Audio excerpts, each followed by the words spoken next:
furthermore, um, gave me a sense that I can make a difference, that I can have an impact. And I think in looking back on a lot of the work of the Order and the Institutes, lots of times we did talk a big talk as far as changing the world. And yet,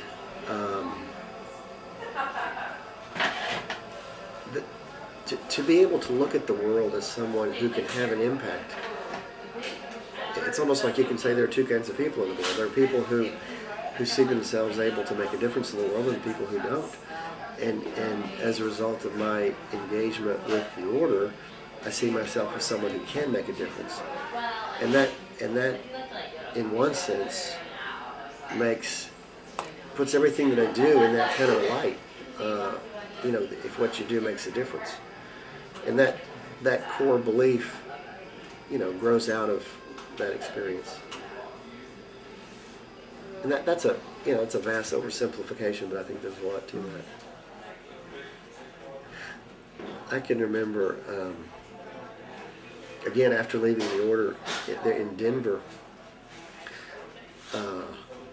through my involvement with Beyond War, I wrote a letter to the editor at the Denver Post, and it got published. It was like, wow, this is cool.